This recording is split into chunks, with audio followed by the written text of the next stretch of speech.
there's going to be a whole lot of suppression, a lot of opposition, and from government agencies. Sure. That you just can't get away from it. Mm-hmm. I knew the guy that invented the magnet engine up in Canada, and they finally killed him. Yeah. And I'll tell you what, free energy is here now. There's probably hundreds of devices ready to market, all simple, mostly simple devices that anybody could build. And the suppression that's been going on for generations is coming to an end now, thanks to the internet. Yeah. So, but yeah, Wilhelm Muller, I knew him. I interrupted you in a story though. You're talking about your daughter then with the zapper and this. Okay, sure. And then you kind of discovered this orgonite was like, there's something here. Yeah, this is the deal. This is what I was kind of looking for, something that can't be corrupted. Mm-hmm. And then I started to see the interface between this orgonite and the zapper. And some people think that zappers work with frequencies or electrocution, but really it doesn't. And when you think about it rationally, when you observe this stuff over time, you see that it's simple ionization. Ionization. The current level in the body is 5 millionths of an amp. It's not enough to electrocute anything, but it does change the environment inside the body into a ionized state. That means that parasitic organisms can't survive in that environment. They fall apart. And there's a picture on my website of dead worms, okay? Mm-hmm. And those were from the colon of my children's mother. It's like 12 years ago. The first time she used a zapper, she was having a colonic irrigation. She put the zapper on, these dead worms started coming out through the sight tube there. Yeah. And she saved some. We took a picture of it. And I said, I'm going to make you famous with this picture, but I'm never going to take you fishing again. That's great. So, yeah, ionization, they fall apart. They fall apart. They disintegrate because their skin integrity depends on a deficit of ions in the environment. It's the same way that smog exists in the environment. Smog is a colloidal suspension of toxic particles. Okay? And when you ionize the atmosphere, those particles drop to the ground like stones, literally. And this is what happens when you have a cloudbuster, an orgonite cloudbuster. You set it up and all the smog goes away. Yeah, we're going to talk about that. Yeah. Now, but I've heard like the ocean gives off negative ions. Okay, but negative ions have a negative charge. Okay. And this is the people that came up with that terminology hundreds of years ago. I don't know if they intended to confuse everybody or if they were confused. Just weren't thinking about it. No, a positive charge environment is an unhealthy environment, and the positive charge indicates a deficit of ions.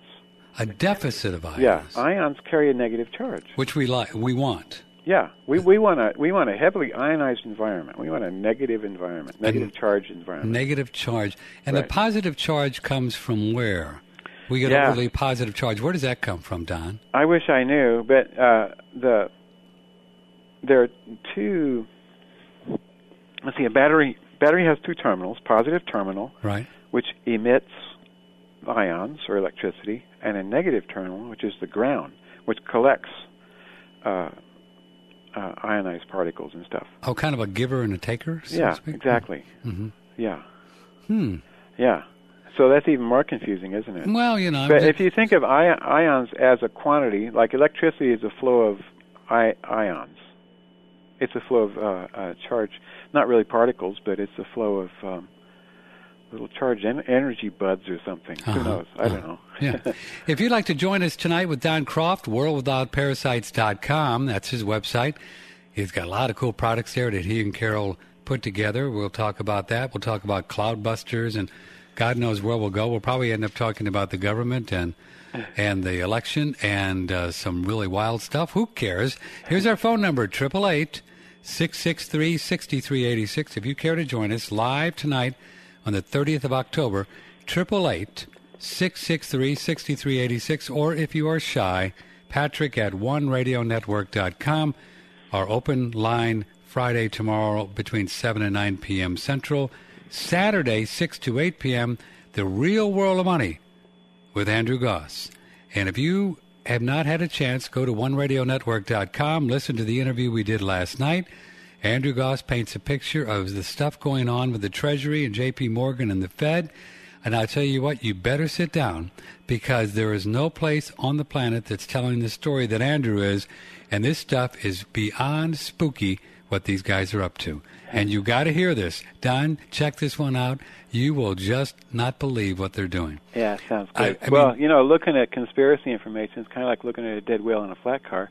It stinks, but you can't look away. You can't look away. But really, these guys once you get past that, yeah. It's good to know that everything makes sense. Yeah, it's like a Grisham novel. These guys really are clever.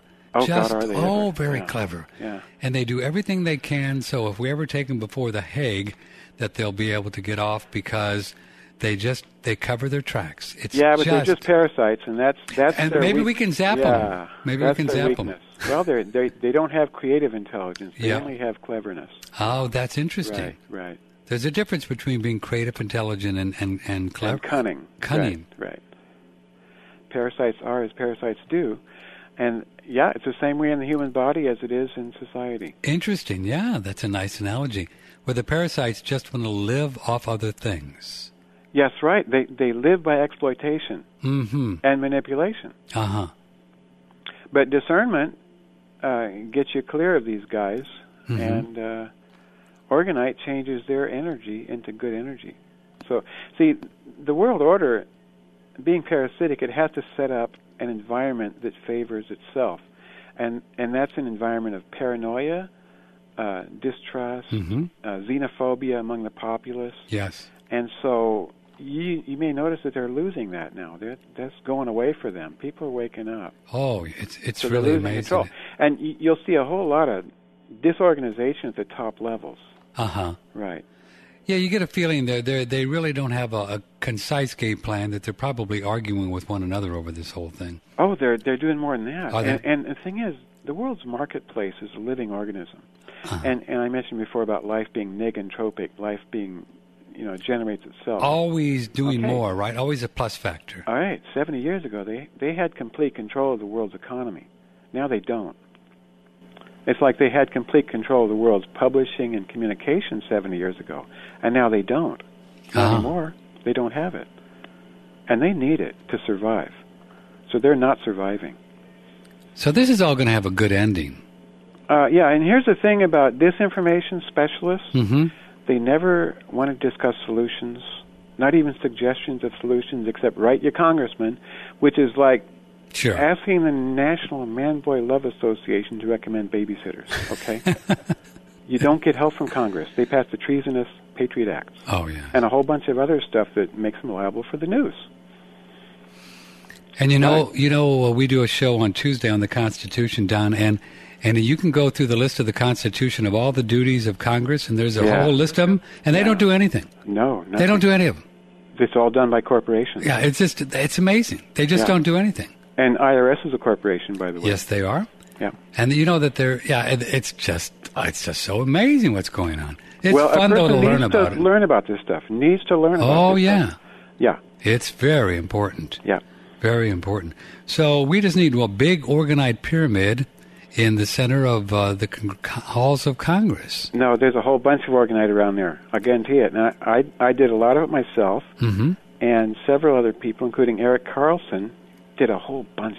Did he? And I had to do it on 3 or 4 successive nights in the middle of the night, because I wanted to be sure that I could spot the surveillance. And the NSA people would show up pretending to be tourists at 3 a.m, reading maps on street corners. Right. Oh yeah, it's crazy. And long black limousines with blacked out windshields following me as I was walking. Really? Yeah. But I got it done. And so did the rest of the people there. There's a whole bunch of organite in D.C. The satanic pinnacle that Washington, D.C. is laid out on, that's what I focused on. I see. Yeah. And you just put organite all around the corners? All the points, all the junctures, all the institutional buildings.